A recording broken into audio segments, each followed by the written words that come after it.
Hi, today I'm going to share with you a 4-step process for painting water drops. As you can see, I've got quite a few drops on this rose, and what I suggest is that you get a piece of plain paper and we do a few practice drops on the paper first before you try anything this small. It's easier to do some larger ones, and once you gain a real good understanding of them, then it's easy to go tiny. The first step in painting water drops is you want to determine your shape.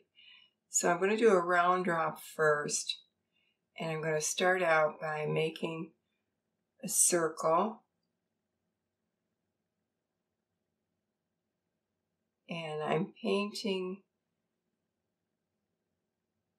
toward the edge of my circle.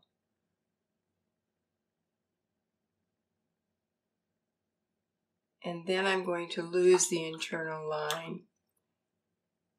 That's this line here. So I'm just going to use a brush that has a little water on it and blend that line. And I usually have to go all the way across to the outer edge to get it blended down. And I'm doing rather large circle. This is a little bit, actually it's a little easier to paint when you're doing a smaller circle because you don't have to remove as many blending lines. But I'm basically creating the shape, and I'm working out a little bit of very light color over to the right side. Now I'm going to also do one that has the concept that it's falling down on, say, a flower petal. So the shape is like this. And the first thing I want to do is not the outer edge like this, but the back side. And I'm going to do that by putting a line, very thin, that would come down the back of this drop, and eventually it will become my cast shadow, or part of it. So this gives me a guide as to the shape of what it's falling on. So I'm imagining it's falling on a petal, a flower petal, that's curved a little bit. And then I'll go to the other side and begin to put more paint over here, because this is where I want my highlight side to be, in here.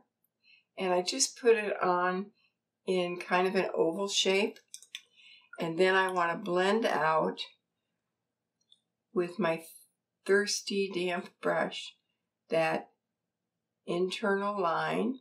And as I pick up paint, I'll draw the paint up to complete the shape.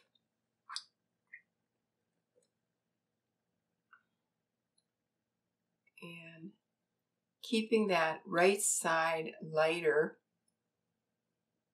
just manipulate your paint around a little bit. Straighten the edges. And there we've got a pretty good shape. Now I need to get this dry before I can complete the cast shadow, and this side as well. So if you're working on a small area and have your hairdryer handy, it's time to use it. That is basically step 1, and I'm going to put my cast shadow on the round one right now. And the cast shadow starts maybe about here and comes around the bottom and goes under the bottom a little bit like that, and then it gets wider over on the side, because that's what shows you the size of your object, or the shape I should say.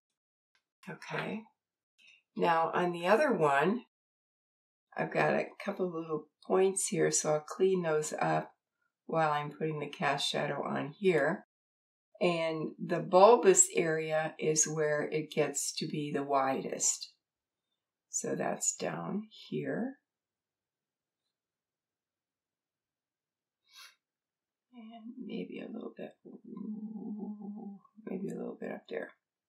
Okay, so, and it's nice and dark. Your cast shadows always need to be 4 to 6 values darker than whatever they fall on. So the cast shadow is step 2. Now step 3 can be picking out your highlight at this point because it's dry, and you really can do the roll around light or the highlight next. It doesn't matter the order. I'm just working in reference to what is dry and what is not. So on the tiny drop, you're just going to do like one little peck with your X-Acto blade, and it'll probably pick out enough of a light. And if you had a really long, large water drop like this, you might even put a little narrow line at the top. And when I'm doing great big ones like this, I usually have to pick at it a couple times for it to show up really well. Okay, so step 4 is the roll around light, and you can see how light it is here. Now, this is dry enough, my shadow is dry enough, so I should be able to do it right away. And what I'm going to do is turn this upside down and aim my brush toward the area where I want the roll around light. I'm using a stiff scrubber brush, and this brush has a white nylon bristle, but you could use anything that's kind of stiff or short and worn down. Be sure and use water with it. Now, I usually work with a tissue where I can catch the drips from the water that go onto the ferrule, because you see they do go on, and then when you put your brush down like that, they run off. Okay, so the first thing I'm going to do is lift out that roll around light, and the roll around light is on the opposite side of the highlight. So if you're doing this on a tiny little drop, which you will be eventually, then you'll know that it is sometimes just 1 or 2 strokes to get this light enough. I do it on the big ones, I do it a few more steps, just because I've got a bigger area to create the light in here. Okay, so that one's complete. Then I'll go down to this little one here and do the same thing. And that's okay. I might need to stretch it out a wee bit more over here. Okay, great. So there you have it. You have step 1, creates the shape, blend the edge. Step 2, create your cast shadow, stretch the shadow out. Step 3, put your sparkle on. And step 4, clean out your roll around light. It's that simple.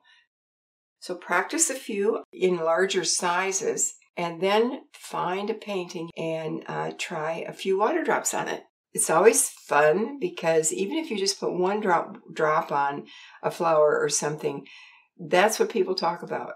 Your viewer always sees that water drop and they're usually amazed. So have fun, enjoy the journey.